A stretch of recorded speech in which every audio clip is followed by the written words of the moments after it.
Thank you for joining us today for the Student Success District Network session on using improvement science tools to guide student success work. You want to go ahead, Lorena? Thank you.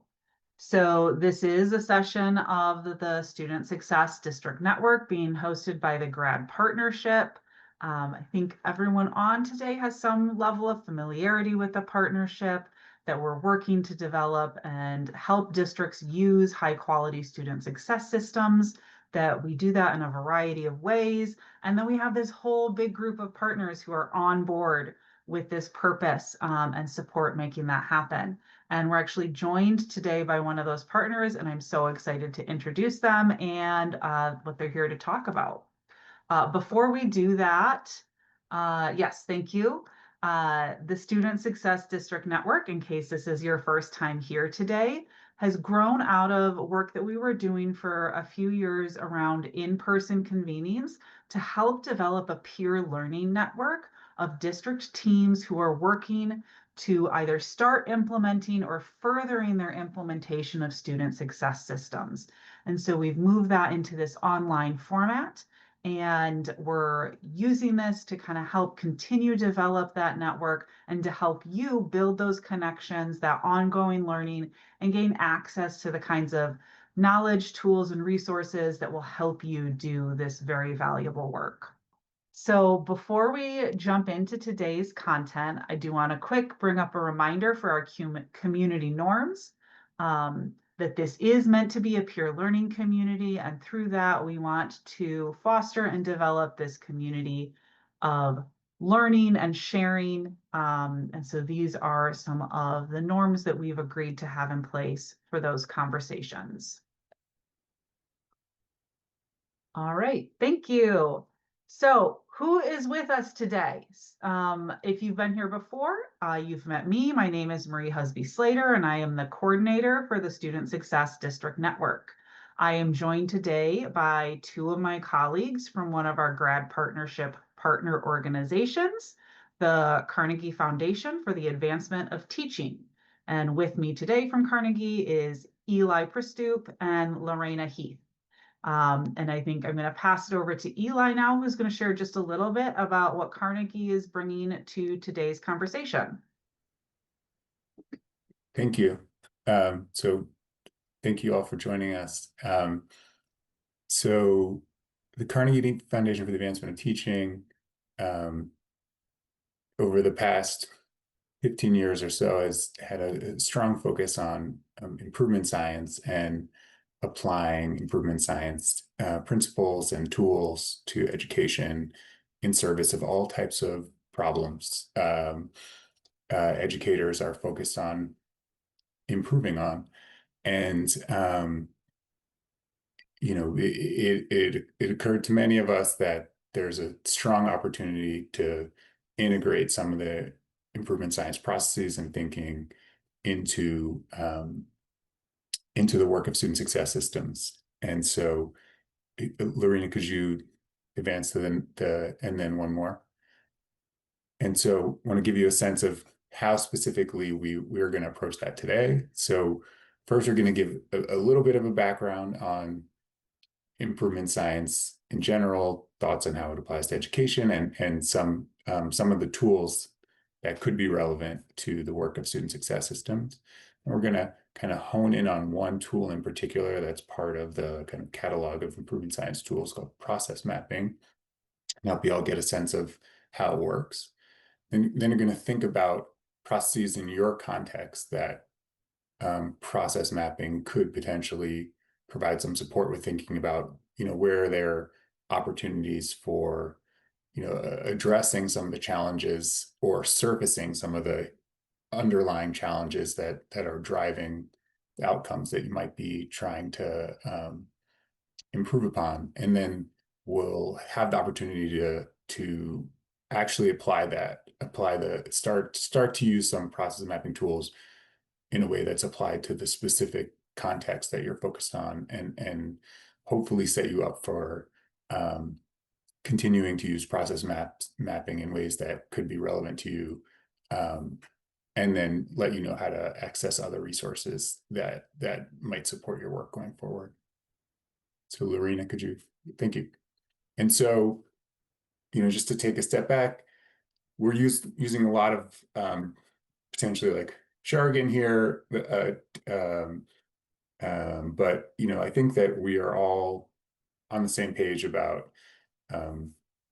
different ways of understanding student experiences, understanding what kinds of trajectories they're on, trying to think about where might we need to intervene to better support students, using data as part of that, tracking those interventions that we're making, and then understanding, did our intervention succeed, and learning from there and starting the cycle again. So there are different ways of approaching that.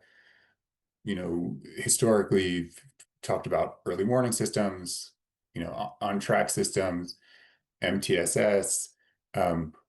When we're talking about student success systems here, we're thinking about all of those in a unified way, trying to kind of reduce the siloing and duplication and bring together, teams of staff that know students, know the system, and can reflect on the data, look at it holistically, and move forward. So, if this sounds like duplicative of other pieces you may have in place, we're not trying to add one more. It's just trying to bring it all together as part of a student success system, and then give some insight into how improvement science can be in support of that. So finally, let's go to the next slide. Thank you. And so just a reminder, when we talk about student success systems,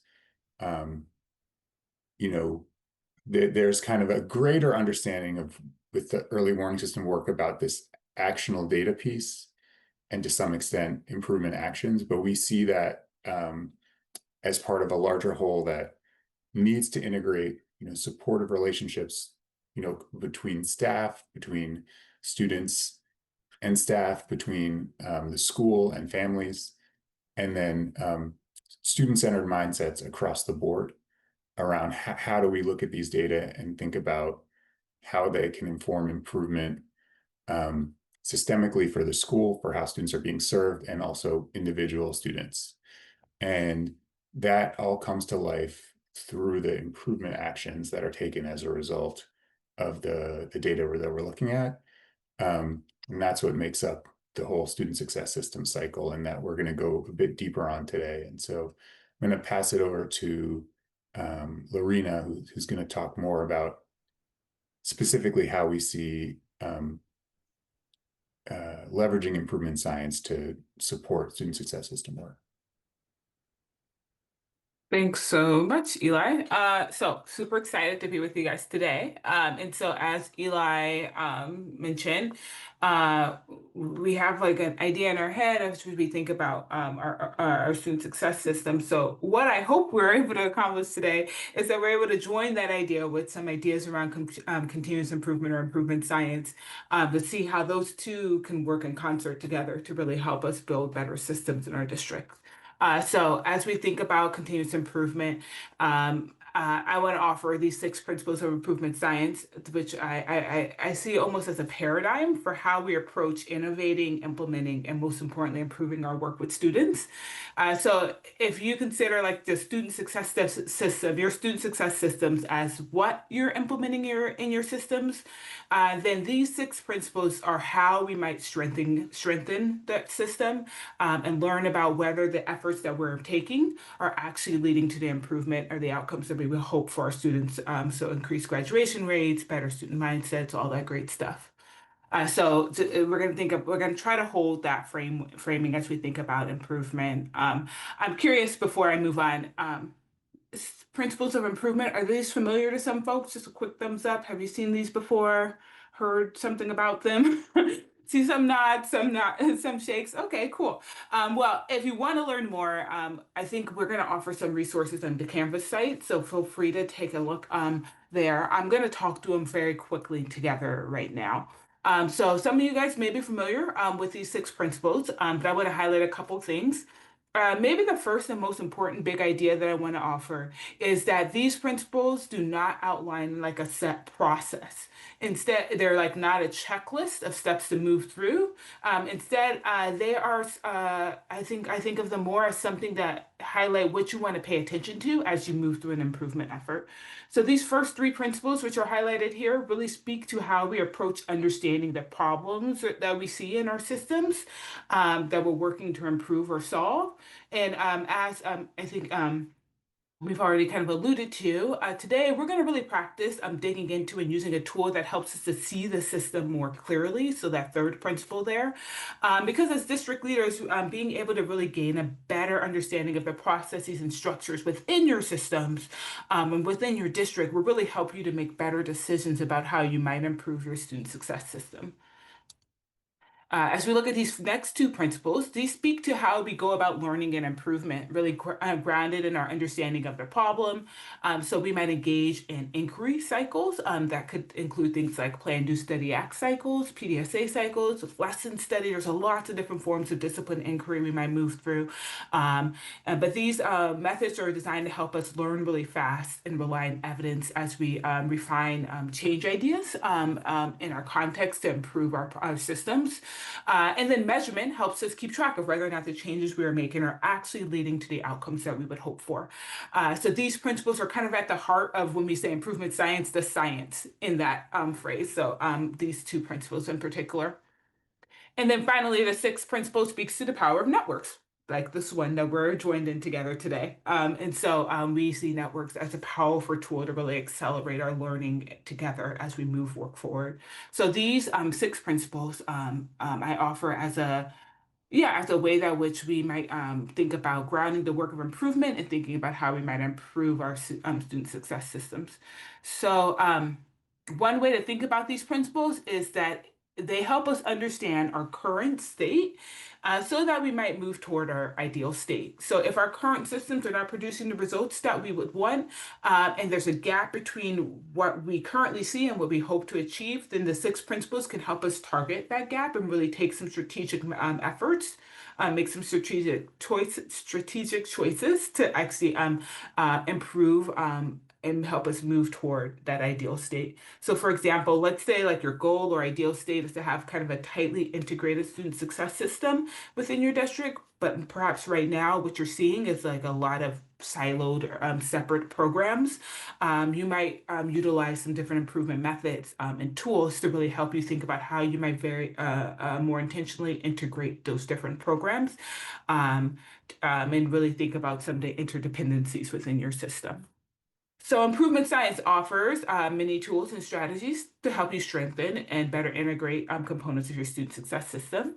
And like as we've mentioned, we're going to kind of dig into one of those today.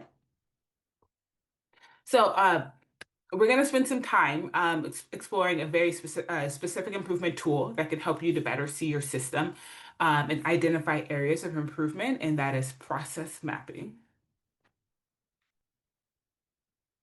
And as a quick reminder before we dive in, when I refer to systems in this context, especially as relates to improvement, we're talking about a group of processes that are all joined together to reach a common aim or goal. So for example, consider the processes a person might move through in the morning to get their child ready for school. Many of these I did today, for example. So this might include making a sandwich or lunch, waking the child up, getting them dressed and brushing their teeth. And all those processes join together to get the kid out the door and to the school bus on time, right? So there's lots of different processes that make up toward, that work toward a identified goal in a system. So all work is made of processes. Even work as simple as brushing a child's teeth, we can break that down into individual steps, as you can see in the set of images on the right. And Deming, who was an improvement thinker, was quoted as saying, if you can't describe what you're doing as a process, then you don't know what you're doing. So to improve our systems, then we really need to spend some time really thinking about the processes that make up the work that we're trying to that lead to what we're seeing or accomplishing in our systems. So that's just a quick, like, kind of like mini chat or lesson on systems and processes and how those fit together. But I want to give us a moment to pause and think about what is a process in your district that impacts graduation rates or student success that you think might be that could be improved? So take a moment and think about that. And we're going to do this as a waterfall chat. So think about it, type your answer in the chat, but don't push enter yet. And then we'll just put on, I'll give us a moment to do that, and then we'll push enter at the same time. So what is this process within your system that you think might need, could be improved? Take a moment and think about that and put that in the chat, and I'll count down for us in a moment.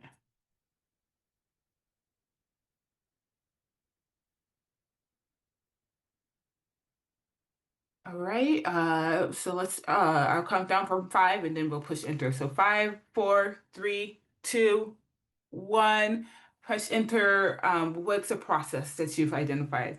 So building a master student schedule. And Marie, feel free to highlight things that you're noticing as well. I see a couple ideas here.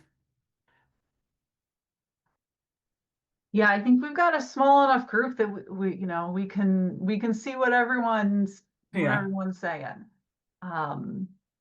But yeah, I think these both really connect to the work that we're talking to or here to talk about.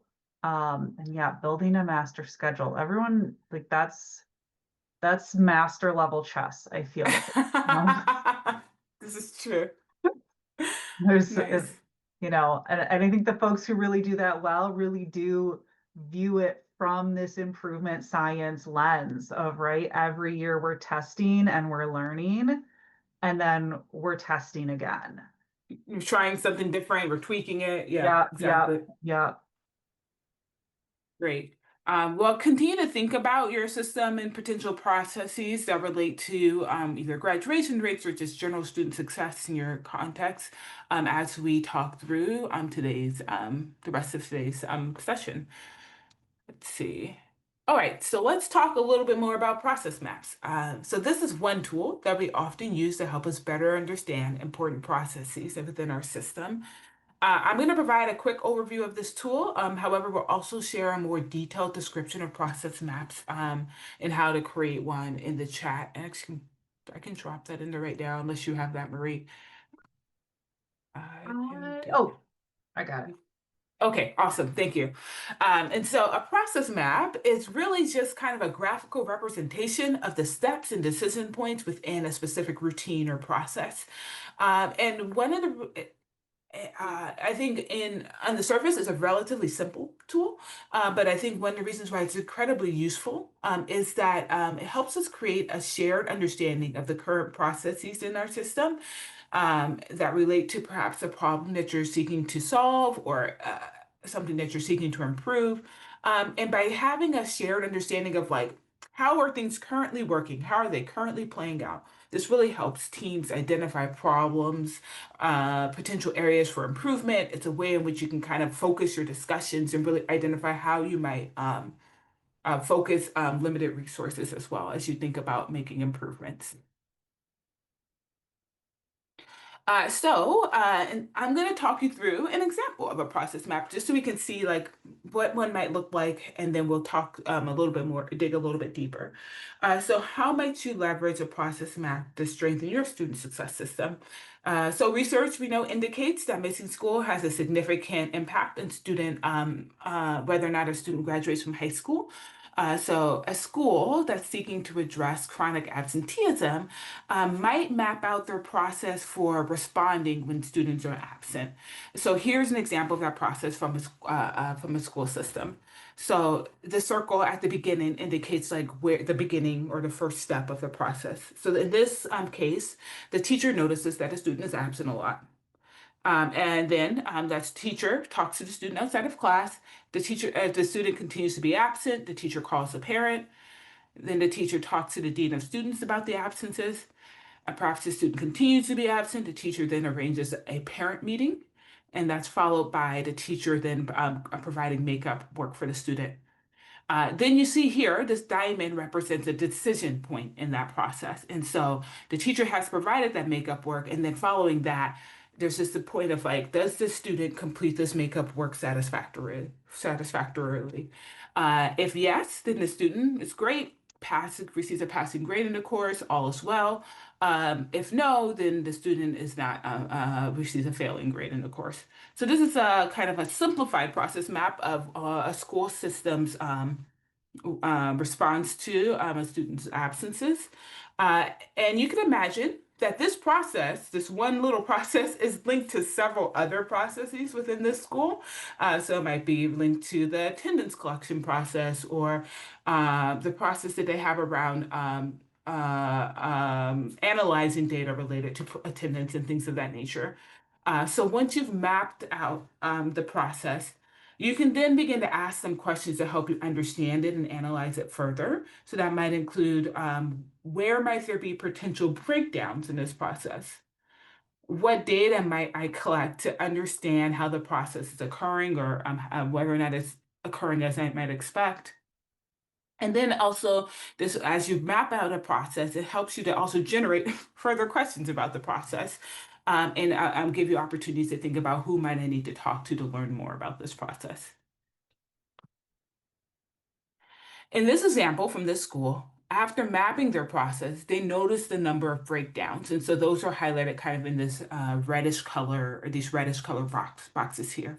So for example, some of you might have noticed that like in this first step, teacher noticed the student is absent a lot. There's not a set number of when the teacher might respond to when a student is absent. So some teachers were doing that after 3 absences or noticing it after 3 absences. Some of that happened after 7 absences. So that was just a place where there was some fuzziness in the process. The other things that the school system noticed was that when the teacher talked to the student, sometimes the student was uncommunicative. There were some challenges sometimes when the teacher called parents, whether or not that was a language barrier or the teacher not getting a hold of them. This box they recognized, they kind of put in a dash box, this step, because they realized that not all teachers were actually scheduling this parent meeting or arranging that. It depended on the teacher. And then another place where they noticed some breakdowns or bottlenecks in this process was this step around the teacher tracking and determining whether or not student work was was completed in a satisfactory manner. And the other, I think, one thing that I often notice is when I look through this process map as well, is that many, if not all of these steps, are teacher responsibility, which we know teachers often have a lot of things on their plate. And so just by mapping out their current process, this school system then started to identify places where there are challenges in their process and start to think about, okay, where might we make improvements? So using this tool can really help make some things clear and provide insight on how work gets done in a system. It can also, again, create some shared understandings of what is, which can then provide a foundation for identifying some places for improvement. So this is a quick example of a process map. We're going to dig in some more, but before we do that, um, I think I want to give you guys a moment to kind of just like do some processing in a quick little quick breakout room, and I think maybe we can just make one, Marie, if that makes sense, or should we stay all together? I think we can stay together. Yeah. We want to just stay together? Okay, that works for me. Um, I'd love for you guys to take a moment then and think again about maybe that process that you dropped in the chat earlier. And think about, what are the key steps in that process? And then as you think about that process and just kind of on the first pass, what are some of the challenges that you've experienced or seen kind of play out as this process is enacted in your district? So maybe take a moment to think about that. And I'd love to hear some ideas. You could just come off mute and share a little bit more.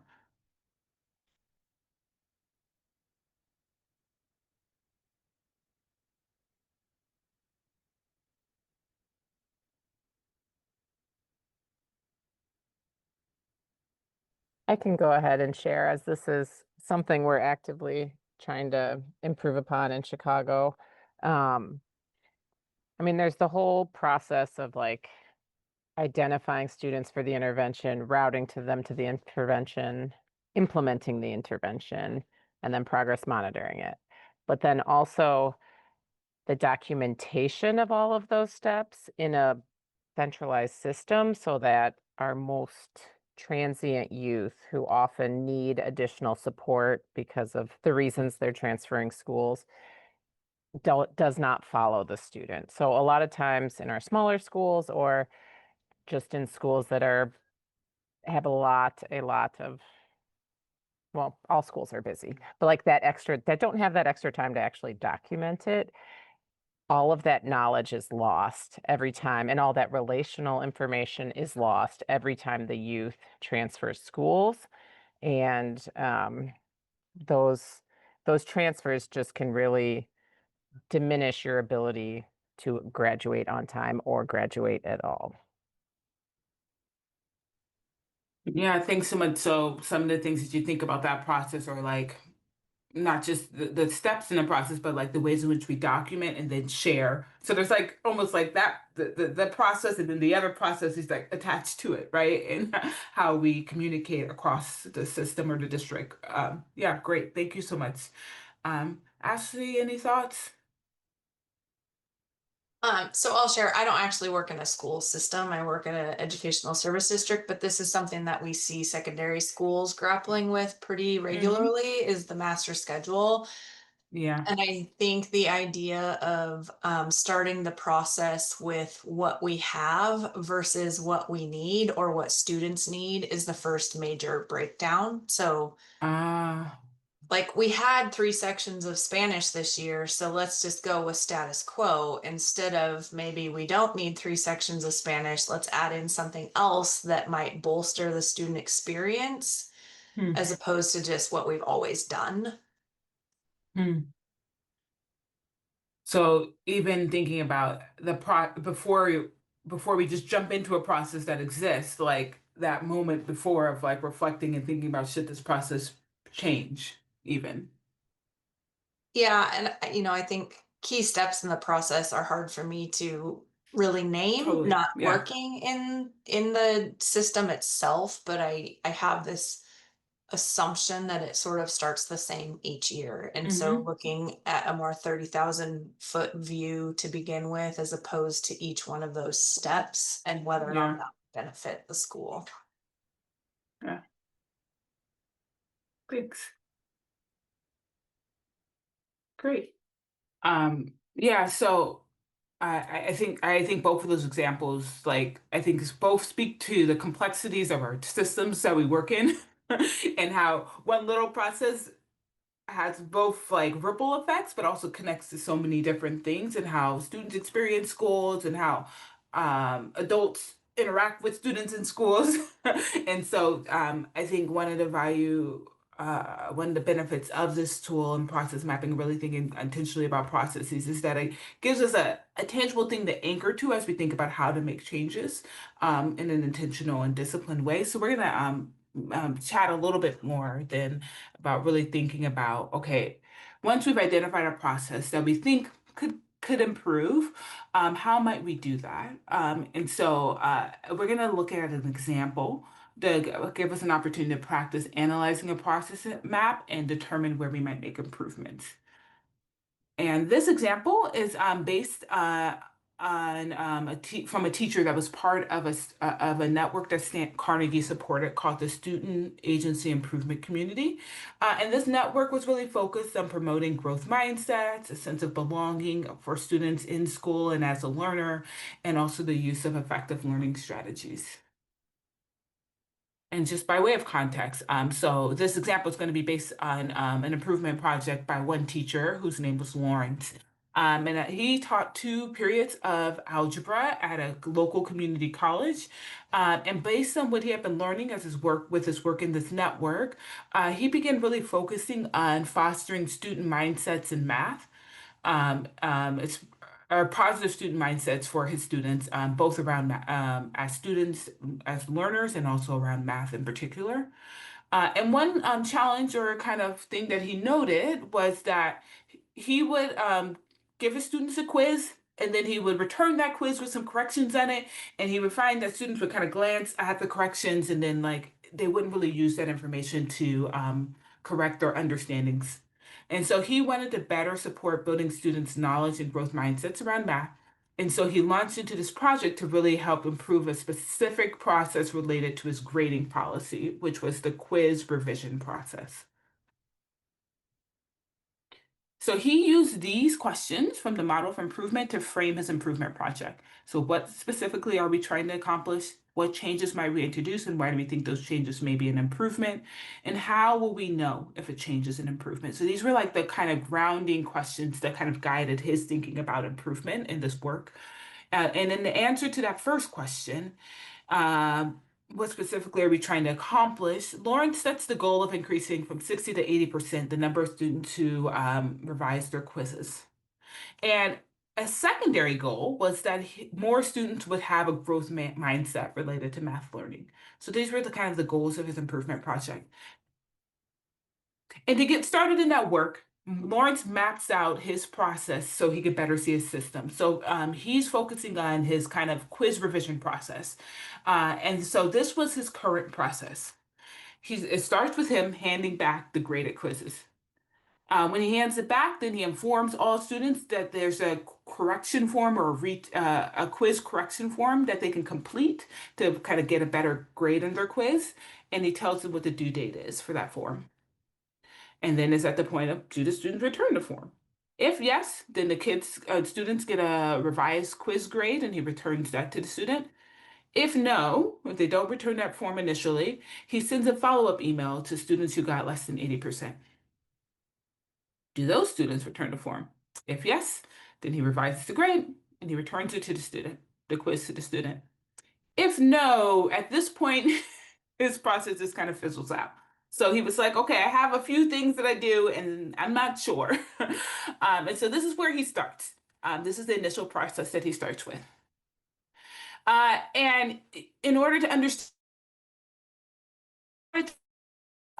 data to see how this process was working.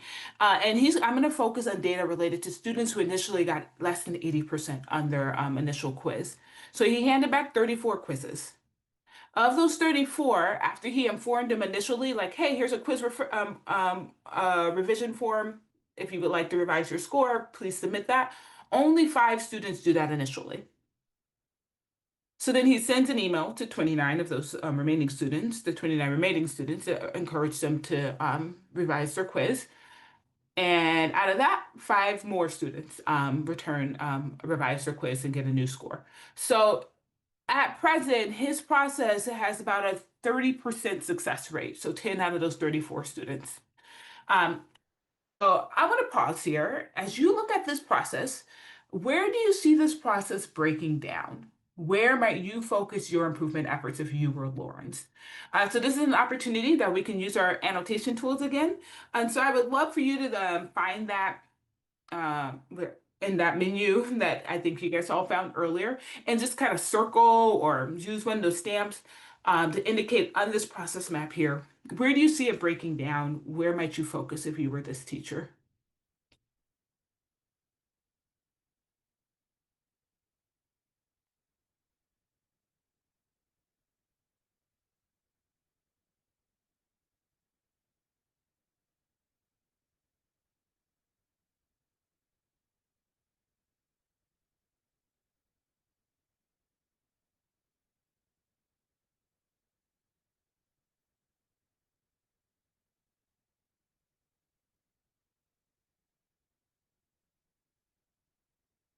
So I see a few kind of annotations and stamps showing up. I'd love for you, feel free to share kind of why did you select this step? So I see a couple stamps and the like revised quiz grade, that initial step here. Also some some indications right here around sending that follow-up email. What are you noticing as you look at this process map and these steps? I focused more on the quantitative, the 5 students who actually took the initiative to revise their quiz. Why are you having 5 of 34? Like, where's the breakdown? I'm assuming there's a breakdown there. So I would look as early as possible in the process and try and figure out how to improve that. So right here at the early on, like we noticed that like Not a lot of this 34 or doing this first kind of Yeah. opportunity to revise. Okay, great. Thank you. Any other thoughts as you look at this process map? What's standing out to you? Areas for improvement?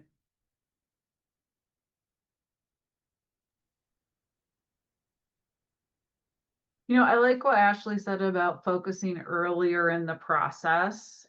Like the earlier in the process, the better. The other thing that does kind of stand out to me a lot is the opposite end of that, which is do you have an end to this process, and how do you know when the process is done? Right here. Yeah. Not necessarily like the most important thing to tackle first, but definitely like a question you should be able to answer, right? Going back to the Deming quote about being able to describe a process. Like, and I feel like this is the type of issue we see often in processes like the one being described here, right? Like we've defined, I know I should do this and I know I should do that, but I don't know how to define like what the end cutoff is. So kind of like the beginning and end, almost like sandwich were a couple of things. Yeah. Yeah. Totally. Um, as you guys think about, oh, so I went forward too many times. Here it is. As you think about some of those things we just highlighted, where might you make changes to this process? What changes might you throw out there? So I heard some ideas about like there's something going on at the end that we need to figure out, and perhaps there's something going on at the beginning that we need to figure out. Um, throw out an idea. What might you change? What might be a change that you'd introduce in this process? How might you change one of the steps that are already here?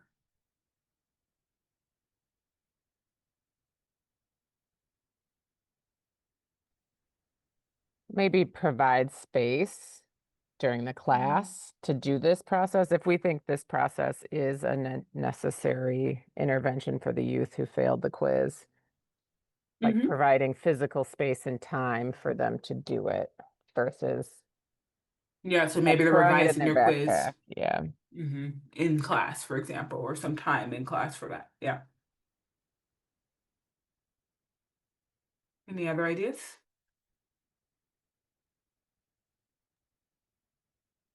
Well, I wonder about looking at like going back again to that low level of response rate both times, looking at what is being communicated, how it's being communicated, like making sure there's clarity and understanding to the student, right? About what is the correction form? How do I use the correction form? Why should I use the correction form? Yeah, Like that seems like that's a communication process breakdown. some clarity in that community. Yeah. Yeah, awesome, great. All great ideas. Thank you for sharing. I'm gonna clear these so I don't forget. I want to share some of the ideas. Like you all noted, Lawrence noticed that his current process wasn't working so well, so he did also see some opportunities to change. And some of the ideas that he came up with are highlighted here. So he was like, what if I staple that revision form directly to the quiz when I pass it back? So that again, give it to kids right then. He thought a little bit because one of his goals was also to promote this growth mindset and help kids understand why revising their quiz and building their understandings was important. He thought about like incorporating some of those kind of growth mindset phrases and feedback into his responses when he wrote on the quizzes that he returned. And then he had some ideas for the end of the process, maybe talking one-on-one with students and things like that. So here's some of the ideas that he generated. And I want to highlight that while he was coming up with these ideas, what he was fundamentally assuming was that all students want to learn, but that the system was producing outcomes that weren't the outcomes that he had hoped for. So it wasn't like, oh, these kids don't care. It was like, oh, there's something wrong with the way that I've designed my system and this process that needs to be improved. So I think that's also just a mindset that we want to have during this work as well. And so, Lawrence came up with these specific changes that he decided to test out as he improved his process. And for each of these changes that are listed here, he conducted plan, do, study, act cycles to really refine those changes. And he decided on a few different things that you see listed here that he was going to use to, or a few different changes that he was going to introduce into this process. And for example, as he tested each of these changes, he was really testing out a hypothesis about how he might improve student learning from quizzes. So for example, one of his change ideas was sending this personalized email to students. And one thought he had there was like, if I send a personalized email to students with some of these growth mindset phrases,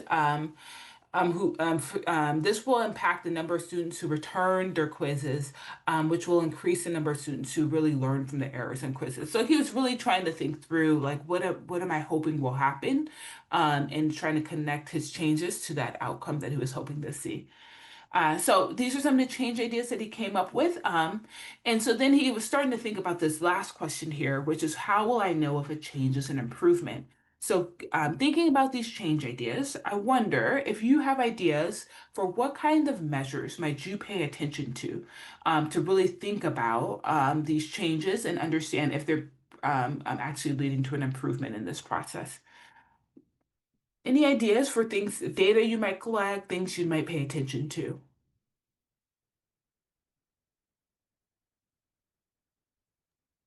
How many complete the revision work? Yeah, that's a simple, a straightforward one, definitely.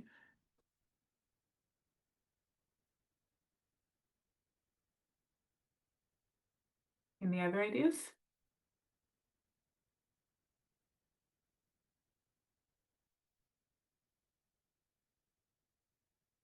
So some of the things that Lawrence identified was certainly that first measure that he paid a close attention to was the percentage of students that corrected their mistakes in quizzes. But then he also wanted to kind of track a few other things. One was kind of like the percent of correct corrections. So like getting at also students building their knowledge of the math concepts that he was teaching. One process measure that he identified was, or he wanted to kind of track was the percentage of students that he was emailing to remind him to do the form. And also a balancing measure was kind of paying attention also to the students who didn't attempt any revisions at all. Just to keep track of like, am I moving toward this goal that I have? So these were some of the measures that he paid attention to. So I would love to share, let's see, next up, I want to share just some of the different changes he tested and how that mapped into his previous process. And so he tested all these different change ideas one by one, and that leads to kind of a new quiz revision process. You can see some of those changes embedded in those steps. They're kind of in a reddish color font here. But so he initially grades those quizzes and provides some growth mindset feedback. He hands back that graded quiz initially, and he staples that revision form right there to the original quiz. As he's revising quizzes, he's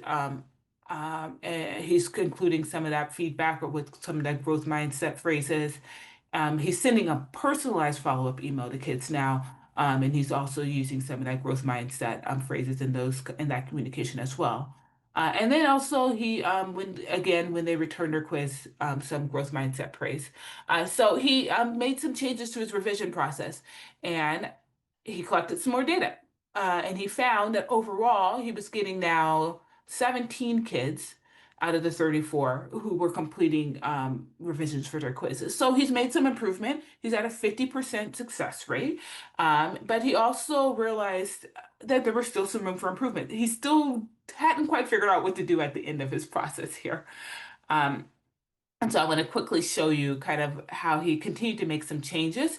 In addition, what he ended up doing was he added 2 more steps to the end of his process. So after sending that email, if students still don't complete the form, he would talk to the students one-on-one and invite them to make some revisions to their quiz. And then also,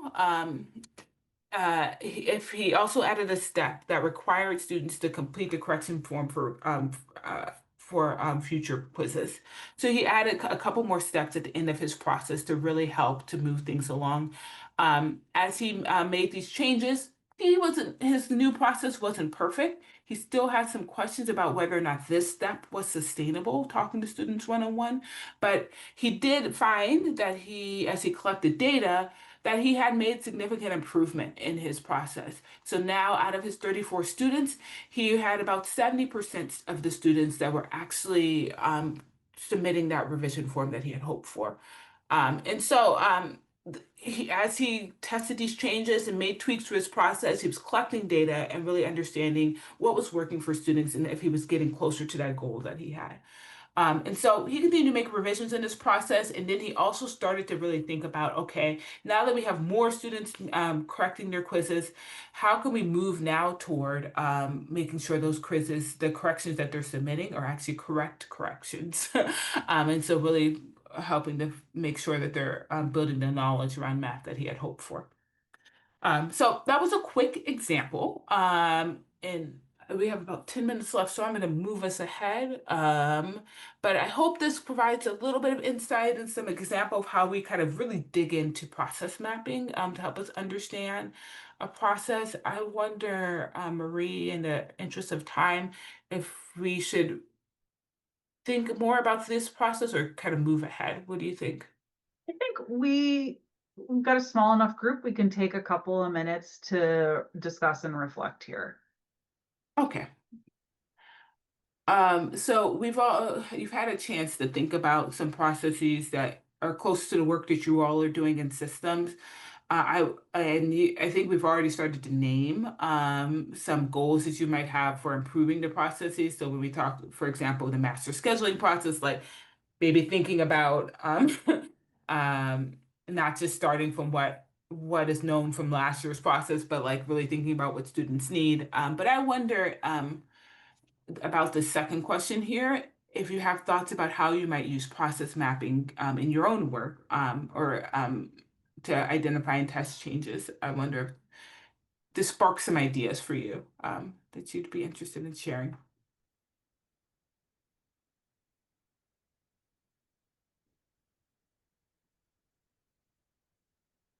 So I actually wrote it down.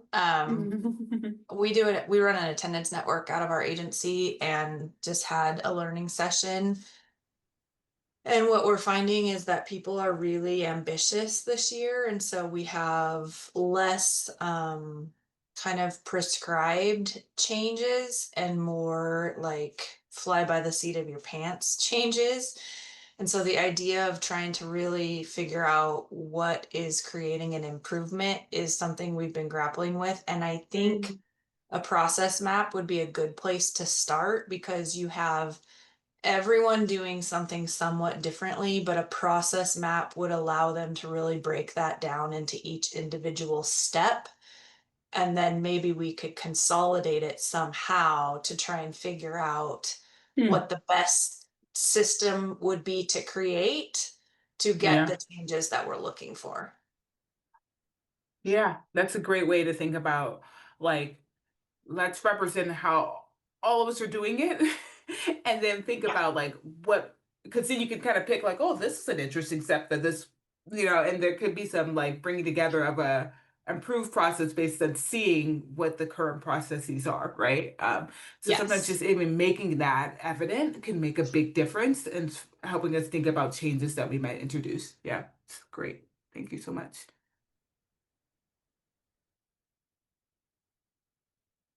Any other thoughts? One thing we're doing is reaching out to schools who are documenting things in our centralized system and figuring out like what processes they are utilizing and how they are successfully able to document and who does the work and where's the space and yeah, so that we can learn from some of the schools who have figured it out. Yeah, I like that as a tool for sharing, right? So like if there are schools that are doing already a great job at this, like how do you can write it on paper so other people can see it. And that thought that you just offered about who is doing each step, I think is also a really powerful addition to a process map. So like you could have the step and then like attendance manager teacher, because then it helps to make it a little bit more tangible and clear. It can be also a way to see like, oh, this person holds a lot of the responsibilities in this process or fewer. Great. Thanks so much for sharing. Before we wrap up, I just want to highlight for you all, which I think is also going to be included in the Canvas page as well. We offered a few other resources around process mapping that you can take a look at to help you dig in a little bit further. So those will be available for you on Canvas.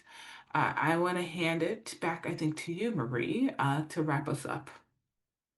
Yeah, absolutely. And thank you so much for all of that information. I know we tried to squeeze in a lot and still make room for reflection and interaction, and it's a tall order, and we appreciate that so much. So as we close out today's live session, that doesn't mean it's the end of the conversation on this theme. So we will have our snapshot, which we create every month, which summarizes the theme, the discussion questions, and the resources, like the ones that were just on your screen a few seconds ago, as well as I think we have a few more. Those resources are related to introducing process mapping and the improvement steps that were at the beginning of today's presentation. There's a lot of practical steps, examples, some videos, some like implementation tools. So those will all be up there on Canva. Please check them out. We've got one discussion question already posted on the forum about really related to the process we use to frame the reflection today. So thinking about a process you would like to improve related to graduation rates. And then next week, we'll have a second one coming up that if you're interested in testing some of what we talked about today on that process and sticking your toe into process mapping a little bit, we've got a question about that. And actually, Eli and Lorena have both agreed to jump on Canva, and we will spend some time, if you want to get on and do a live chat where we can reflect on and provide feedback on things that have been posted and talk about the kind of themes that we're seeing in what's being created and challenges and next steps and things like that. So that's kind of the big arc that we have planned for this month. And we really hope to see you and other colleagues. I know Leon, we've got several folks from Chicago who are part of the network. So other colleagues from your district or from other districts who would like to join in.